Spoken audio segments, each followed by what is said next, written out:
Bonjour à tous et bienvenue dans ce nouvel audio. Aujourd'hui, je vais aborder le poids, tout simplement, le rapport avec son corps et les troubles alimentaires et les troubles de perception de soi et de son corps. Alors, en réalité, ça concerne beaucoup de personnes et c'est souvent lié à une relation qui a été défectueuse, une relation à soi qui est défectueuse, qui n'est pas forcément respectueuse d'ailleurs, une difficulté à s'aimer, à s'accepter, mais aussi à se faire aimer des autres.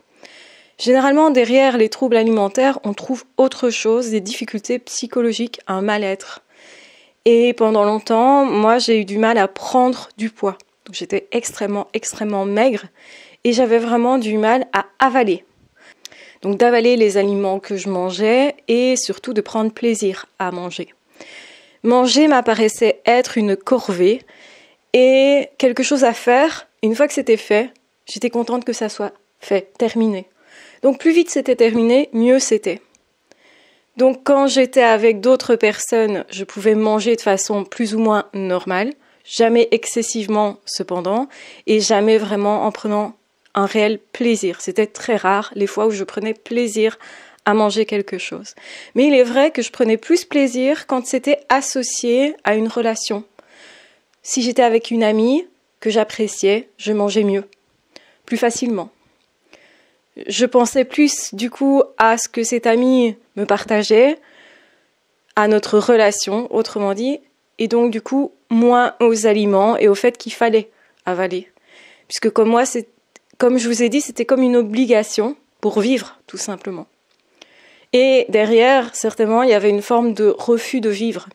Parce que ces troubles alimentaires-là sont arrivés évidemment en même temps que la dépression, que les problèmes que j'ai rencontrés de harcèlement à l'école, que le fait que j'ai perdu ma meilleure amie. Donc, un deuil compliqué à avaler, justement. Et je pense que je refusais de vivre, quelque part. Il y avait une part de moi qui disait non, t'as pas le droit. Il y avait une part de moi qui voulait disparaître. Il y avait une part de moi aussi qui ne voulait pas exister aux yeux des autres, qui ne voulait pas être visible, qui ne voulait pas prendre de la place en fait. Et c'était lié aussi à mon histoire. L'envie de disparaître avait déjà été là enfant parce que j'avais souvent cette tendance à me mettre dans un coin, à être hyper timide, hyper transparente. Au point que certaines personnes me disaient « on t'entend pas, tu es hyper discrète ». Et je pense qu'un enfant qui est tellement discret à ce point-là, ça devrait mettre la puce à l'oreille. C'est pas forcément qu'il va très bien, même si j'avais pas forcément l'impression d'aller très mal à ce moment-là. Je pense que je voulais vraiment être tranquille et que du coup j'étais un peu fort dans mon monde à ce moment-là en tout cas, mais c'était un refuge aussi pour échapper à des choses douloureuses, compliquées. Et effectivement que quand on a des troubles alimentaires, il y a une envie qui est inconsciente de disparaître, une non-envie de vivre, une non-autorisation, je dirais même. Comme si j'étais pas sûre qu'on m'autorisait à vivre et certainement que je ne m'autorisais pas moi-même. Le fait de ne pas avoir été acceptée à plusieurs reprises, puisque j'ai eu 2 fois du harcèlement, une fois vraiment très petite, et puis pendant plusieurs années j'ai été tranquille, et puis c'est revenu. Et le fait que ça soit une 2e fois m'a fait me sentir être vraiment le problème. Je me disais forcément si ça t'arrive 2 fois, avec des personnes différentes, c'est que c'est forcément chez toi qu'il y a un gros problème. Et j'étais vraiment persuadée de ça, au point de me dire, comme je suis le problème, il vaut mieux que je fréquente pas les autres pour les protéger eux, en fait. Et donc, j'ai eu une période, quand j'ai changé d'école, au lieu d'aller vers les autres, comme on pourrait le faire quand on change d'école, parce que il faut s'insérer dans une classe où tout le monde se connaît déjà, eh bien, moi, ce que j'ai fait, c'est plutôt me mettre en retrait et éviter les autres, éviter de parler avec les autres, de me lier. Heureusement, je suis passée à d'autres choses ensuite, où là, au contraire, je me suis ouverte beaucoup plus, mais avec une certaine méfiance. Et cette méfiance était due au harcèlement, cette méfiance, elle était due au fait d'avoir perdu ma meilleure amie et de me dire à quoi sert l'amitié du coup ? Est-ce que j'ai vraiment envie de m'attacher ? Et la réponse était non. Ça fait trop mal, ça me fait trop peur et c'est peut-être mauvais pour les autres. puisque les autres considéraient dans l'autre école que j'étais un nid à problème. C'est ce qu'ils disaient. Donc, je partais vraiment avec des prémices comme ça, des idées très fausses, extrêmement fausses sur moi et extrêmement rejetantes de moi-même aussi. Et donc, du coup, c'était compliqué de me nourrir à ce moment-là, d'accepter d'avancer dans la vie et de me dire que j'avais un avenir. Ça a duré bien 1 an et demi, 2 ans, où je pensais de moi que c'était pas logique que moi je sois vivante et que mon amie, qui était mieux que moi, selon moi, était morte. Et que du coup, c'était peut-être moi qui devais mourir. Et donc du coup, je voulais pas trop vivre parce que je me disais, il y a eu une erreur quelque part et moi je mérite pas. Il y avait ce côté, si elle ne peut pas continuer, pourquoi moi je continuerai? Il y avait un refus aussi parce que c'était presque perçu comme si je la trahissais. Revivre heureuse alors qu'elle ne l'avait pas été et qu'elle s'est suicidée, c'était comme la trahir. C'était comme trahir notre amitié, qui était une longue amitié, puisque je l'avais connue à 6 ans. Et là, à ce moment-là, j'en avais 17. Donc 11 ans d'amitié, c'est pas anodin. Et surtout, c'était ma plus longue amitié, mon amitié certainement la plus intense, même si j'ai eu d'autres amis jeunes que j'ai perdu de vue et retrouvé bien plus tard d'ailleurs.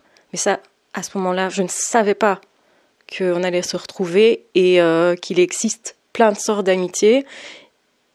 Mais cette personne-là me manquait cruellement et je n'imaginais pas pouvoir vivre sans mon ami en fait. Ça me semblait complètement impossible, tellement on avait dépassé les stades un peu cruciaux du passage de l'enfance à l'adolescence, aux premiers amours, aux premiers chagrins d'amour, aux premières difficultés justement d'intégration avec les autres. Enfin, on parlait de tellement de choses et on vivait un petit peu le même processus.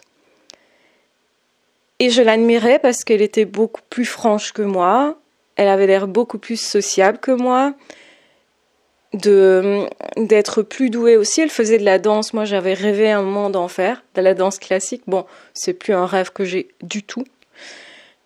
Mais elle avait fait le pas de faire des choses que moi, je n'osais pas faire. Et donc, pour moi, dans mon esprit, elle était forcément mieux que moi et plus belle que moi. C'était une très belle fille et plus grande que moi. Et donc, j'imaginais vraiment qu'en fait, je ne pouvais pas continuer sans elle. Ça me semblait impossible, inenvisageable. Et lié à tout ça, il y avait aussi la séduction qui rentrait en ligne de compte dans mes problèmes alimentaires.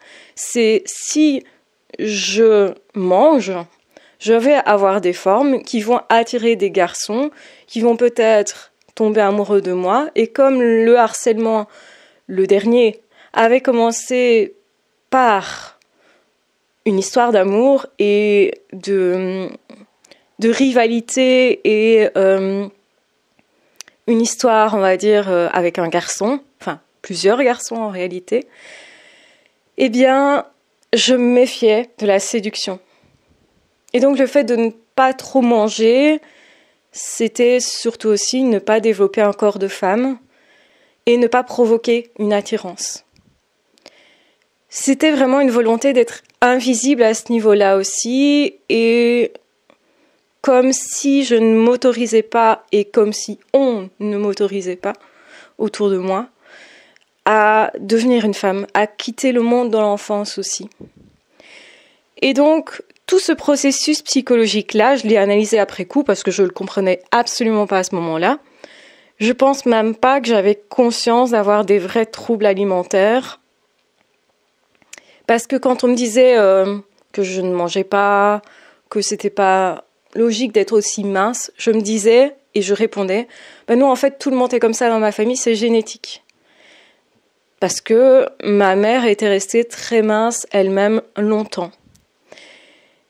Et elle parlait régulièrement de ça, qu'elle avait été très mince, qu'elle restait toujours très mince, machin. Sauf qu'elle a pris du poids, en fait, ensuite. Et c'était pas forcément génétique, en fait, je pense.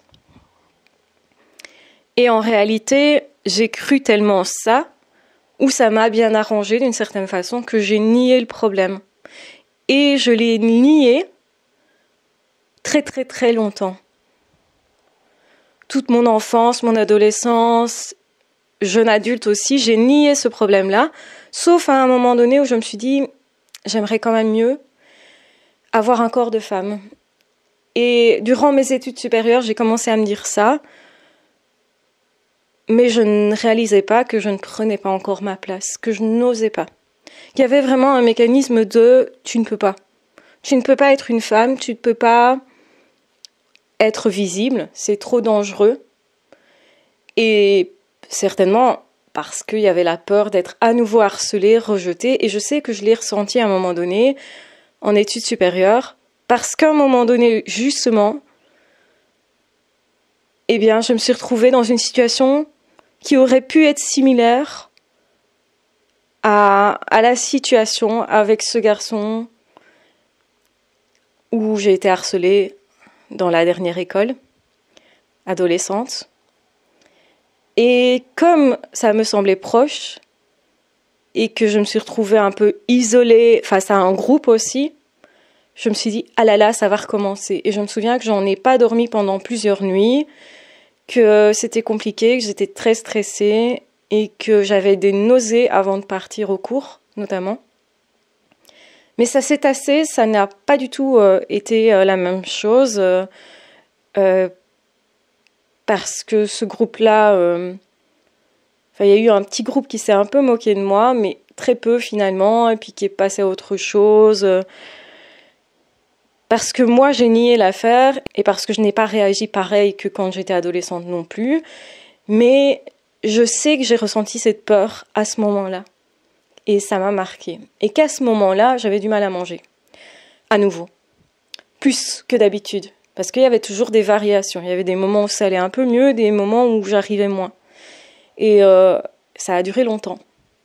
Et je n'ai pris du poids que quand je me suis retrouvée dans un couple où j'ai vu que ça durait, où j'ai vu que je pouvais lui faire confiance, où j'ai commencé à lâcher prise à ce niveau-là, et où lui m'a fait goûter des choses qui m'ont plu. Et finalement, ce n'est qu'au début de la trentaine que j'ai commencé vraiment à prendre plaisir à manger, ce qui explique qu'à ce moment-là, j'ai pris un petit peu de poids. Il y a eu un pic à un moment donné, et puis j'ai régressé ça, mais ça m'a fait beaucoup de bien, en fait. Et il n'y a pas tellement longtemps, il y a un garçon qui m'a croisé, qui m'a charrié un peu parce qu'on est potes et qui m'a fait « Oh tiens, ce serait bien quand même que tu perdes un peu du poids, il me semble que tu t'arrondis un petit peu. » Enfin bref. Mais c'était plus de la taquinerie. Et je pense que si j'avais pas eu ces problèmes alimentaires, j'aurais pu prendre un petit peu ça comme une petite pique. Mais là, ça m'a fait plaisir. Ça m'a fait plaisir parce que je sais d'où je viens. Et donc le fait de me dire... Maintenant, je fais du M, par exemple. Je mets du M. Et ben moi, pour ça, ça veut dire que t'es dans la moyenne. T'as réussi, en fait. T'as réussi à prendre plaisir à manger, sans faire d'excès forcément non plus. Parce que je me souviens qu'à un moment donné, je prenais plaisir à manger, mais surtout des gâteaux et des trucs comme ça. Alors, j'adore faire des gâteaux aussi, hein. Donc ça joue forcément. Et il se trouve que mon homme de l'époque n'aimait pas manger des gâteaux, donc je me retrouvais un petit peu toute seule à manger du gâteau parce que j'en avais fait. Donc, du coup, je cherchais des occasions pour faire du gâteau éventuellement, mais c'était un truc, et c'est toujours d'ailleurs un petit truc que j'aime parfois faire, donc cuisiner. Mais le truc, c'est que c'est très sucré, et forcément, quand on prend du poids avec du sucre seulement, ça n'a pas... on ne prend pas de la même manière que quand on grossit en faisant du sport ou en mangeant plus équilibré, en mangeant simplement plus. Notre corps va réagir à notre activité physique, va se modeler en fonction. Et effectivement, aujourd'hui, je suis fière de ne plus être toute fine. Et quand on me dit quelque part que j'ai un petit peu trop de poids, un tout petit peu, ben je me dis, ok, c'est comme s'il y avait une sécurité. Et c'est surtout comme si on me disait, t'as vu ce que t'as été bien ces années-ci. Et t'as vu, t'as réussi à être dans un rapport avec toi qui est très bon, en fait. Et ce parcours-là, j'en suis fière parce que effectivement, j'ai changé mon rapport à moi. Et c'est quand j'ai appris à m'aimer, que j'ai appris à manger correctement, que j'ai commencé à prendre plaisir. Il y a plein de choses qui sont intriquées. Et j'ai pu avoir plus d'amis plus facilement. Je suis devenue beaucoup plus sociable. Je suis beaucoup moins renfermée. J'ose prendre plus ma place, même si ça dérange. Alors qu'avant, c'était peur de déranger et peur d'être au centre de quelque chose. Je pense qu'à l'époque où j'ai vécu ça, jamais je n'aurais accepté de recevoir, par exemple, des remarques sur les réseaux sociaux. Et ça montre combien on peut changer énormément. Et presque du tout au tout. Qu'on peut avoir un rapport super sain à soi. Et ce que je veux partager par ce podcast, c'est forcément un message d'espoir et dire vous pouvez aller mal, très mal même, et être comme enseveli sous plein de problèmes, parce que je ne savais pas comment j'allais me dépatouiller tout ça. Vraiment, j'étais coincée dans cette situation. Et coincée au niveau alimentaire, au niveau relationnel, au niveau rapport à moi, au niveau stress aussi, anxiété, coincée avec des problèmes de comment je vais gérer ma peur des autres du coup, parce que c'était devenu aussi ça, comment je vais gérer les traumatismes, tout ce qui a été vécu de compliqué, comment je vais me construire en fait. Et il s'est trouvé que c'est comme si j'avais fait table rase du passé à ce moment-là en me disant ok, tu n'es plus rien, mais en même temps tu as une page blanche et tu peux tout écrire et devenir ce que tu veux. Il y a des choses qui m'ont pris beaucoup de temps, comme le fait de devenir plus sociable, d'être vraiment à l'aise au fur et à mesure avec les gens. Ça m'a demandé beaucoup d'exercices. Il y a des choses que je me suis obligée à faire parce que j'avais peur des gens, surtout les gens que je ne connaissais pas. Donc c'était compliqué quand j'arrivais dans un nouveau milieu pour m'insérer quelque part. J'ai quand même toujours une petite réserve qui peut rester. J'ai tendance à observer beaucoup les gens avant de me lancer dans quelque chose, même si c'est beaucoup moins vrai aujourd'hui. Et j'estime que j'ai dépassé énormément de choses. Et je remercie la vie d'avoir été obligée d'affronter tout ça. D'avoir eu ces difficultés finalement, parce que je n'aurais pas compris. Je n'aurais pas compris les personnes qui ont des troubles alimentaires, je n'aurais pas compris les personnes qui ont des difficultés dans leur rapport aux autres. J'ai connu ce que c'était que l'envie de ne plus vivre et le besoin de trouver une raison à chaque instant. Et finalement, toutes ces épreuves m'ont permis de savoir affronter les deuils avec beaucoup plus de sérénité. Perdre une personne, bien sûr, on ne s'habitue pas vraiment, mais à chaque fois, je me dis, ok, ça c'est une épreuve que tu sais dépasser. Et il y a cette certitude que je n'avais pas la première fois, qui fait qu'à chaque fois, je me dis, ok, ça, je sais faire. Ça, je sais ce que ça fait, et je me souviens très bien de comment j'ai fait pour dépasser tout ça. Il y a la difficulté aussi de gérer parfois ce que pensent les autres, etc. Et une capacité que j'ai finalement à me fermer complètement quand les personnes sont très très critiques. J'ai tendance maintenant à savoir ce que je veux, où j'en suis, qui je suis, et à garder confiance en moi, même face à des personnes qui voudraient me faire penser des choses que je ne suis pas. J'ai une stabilité, je sais qui je suis. Je sais où je vais aussi quelque part. Et ça, c'est pas une chose que j'avais à cette époque-là, du tout. C'était tout l'inverse. Je ne savais pas qui j'étais, ou plus exactement, j'étais sûre d'être personne, ce qui est pire en fait. Et je sais aussi que je sais reconstruire, que je peux perdre beaucoup, mais j'ai toujours cette impression que je ne serai jamais aussi bas que ce que j'ai été et que c'est plus facile de remonter du coup, que c'est plus facile de réparer, que c'est plus facile de me refaire des amis, des connaissances, de recommencer quelque part, de croire en moi. Je crois beaucoup plus en moi et en mes facultés intérieures. Et ça, on ne peut pas me les enlever. Alors qu'à l'époque, je ne croyais pas en moi, en mes capacités, et je ne connaissais pas mes capacités. Je pense que quand on a traversé des épreuves, qu'on connaît nos capacités, on sait davantage où sont nos limites, et on sait davantage quelles sont nos forces, et où elles sont, ces forces-là. Et face aux épreuves, souvent je sais que j'ai la force de dépasser ça. Ça ne veut pas dire que ça ne m'atteint pas, ça ne veut pas dire que ça ne me fait pas parfois mal, ça ne veut pas dire qu'il n'y a pas de souffrance, ça veut dire que je sais que je passerai au-dessus. Et cette certitude-là, elle change quand même beaucoup de choses.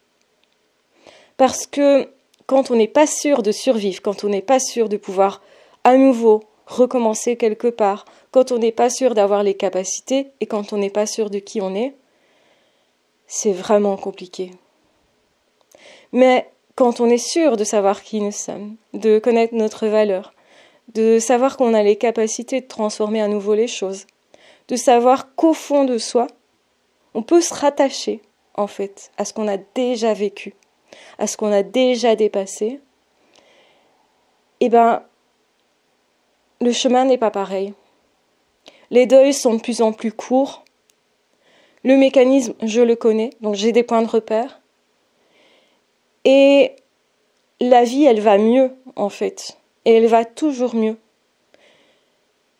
Des épreuves qui m'auraient beaucoup atteinte à l'époque, aujourd'hui, m'atteignent parfois beaucoup moins. Et même me semblent parfois insignifiantes. Être moquée quand j'étais adolescente était presque une catastrophe. Être moquée actuellement, par une personne que j'apprécie pas, en fait, aujourd'hui, c'est loin d'être grave. Je relativise beaucoup plus de choses. Je ne dis pas que j'adore, bien sûr, mais je sais que la vie fait qu'on est souvent confronté à des personnes qui ne réfléchissent pas forcément comme nous. Mais je n'ai pas du tout cet automatisme que j'avais avant de me rejeter, je ne l'ai plus. J'ai au contraire un automatisme qui est de me dire « Ok, cette personne ne voit pas clair, mais ça n'est pas toi qui n'as pas de valeur. » Ou cette personne ne peut pas aimer, et donc ne peut pas t'aimer. Mais ça n'est pas toi qui n'es pas aimable. Et penser comme ça change complètement la donne. Parce que je garde une stabilité et que je retrouve très vite mes racines, mon chemin et une forme d'assurance. Ce qui m'aurait déraciné jadis me fait juste frissonner aujourd'hui. C'est à peu près ça. Pourtant, ma sensibilité, elle n'est pas moindre. Je dirais que je suis peut-être même encore plus sensible aujourd'hui, que je perçois plus de choses aujourd'hui que jadis, et que c'est faux de penser que c'est l'hypersensibilité qui fait qu'on est touchable, atteignable. C'est au contraire sa psychologie, sa façon de percevoir les choses, sa façon d'être et finalement sa personnalité.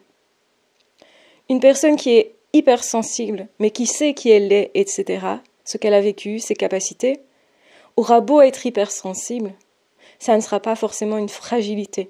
Ça sera plutôt l'occasion de percevoir plus de choses et d'avoir plus d'infos pour justement peut-être mieux s'orienter. Attention, ça ne veut pas dire qu'on est infaillible, hein. Mais ça veut dire qu'on peut mettre ça à profit. Par contre, hypersensible comme je l'étais adolescente, sans filtre, sans boussole, sans stabilité au fond de moi, et sans encore avoir déterminé quelle était ma personnalité, mon identité vraiment, me rendait beaucoup plus fragile. Et donc, c'est faux de penser que c'est l'hypersensibilité qui rendrait fragile. Je ne pense pas. L'hypersensibilité, c'est juste, je ressens plus. Mais il y a toujours le choix, qu'est-ce que je fais de ça? Comment je m'oriente? Et comment je me construis moi? Et il y a soit j'ai le courage de me construire et d'affronter les difficultés et d'éventuelles blessures, au contraire, j'ai pas le courage. Et j'ai tendance à essayer d'éviter. Et ce que j'ai fait avec ces troubles alimentaires, c'est affronter les choses. C'est me dire, ok, t'as un souci. À un moment donné, je me suis dit, ok, ça veut dire que si tu ne manges pas, t'es pas bien dans ta peau. J'avais associé les deux et j'ai compris ce message. Tiens, t'as pas faim, t'es pas bien. Et c'est relationnel, à chaque fois. Par contre, tu manges bien, t'es bien avec toi-même. Et là, je sais que mon appétit reste stable, quelle que soit la situation, et que j'ai développé un plaisir à manger parce que j'ai développé un plaisir à vivre. Et que tout s'est équilibré parce que j'ai regardé les choses en face.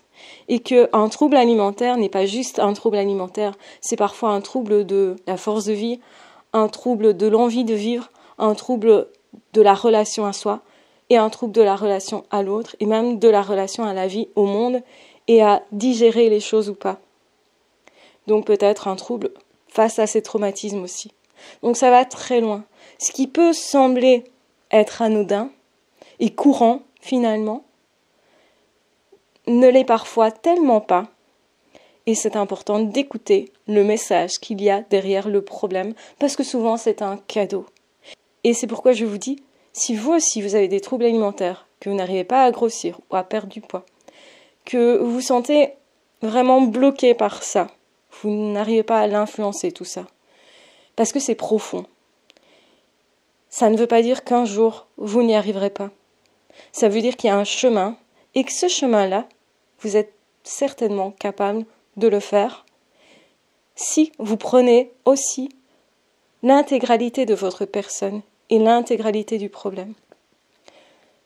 Parce que si j'avais juste regardé la nourriture comme étant le problème, je serais passée à côté du problème, du vrai problème, qui est le goût de vivre, du vrai problème, qui est d'avoir de l'appétit pour les autres et pour ma vie et pour moi, qui est le fait de s'autoriser à prendre une place, qui est aussi le fait de s'autoriser à être en couple et à se dire je mérite d'être en couple, je mérite d'être dans une relation épanouissante et saine. Et tout ça allait ensemble. Et si j'avais pas entendu correctement le message, je serais encore avec ce problème-là, qui en fait témoignait de quelque chose d'intense et de profond, et qui était là pour être écouté. C'était un cadeau, c'était à mon avantage, ça montrait quelque chose. Et je pense que nos symptômes montrent toujours quelque chose de profond, et que quand on veut vraiment regarder les choses en face, alors on est sur le bon chemin pour y parvenir. Je vous embrasse bien fort, je vous aime très fort, prenez bien soin de vous, et on se retrouvera très vite dans d'autres audios ou dans d'autres vidéos. Ciao, bye bye.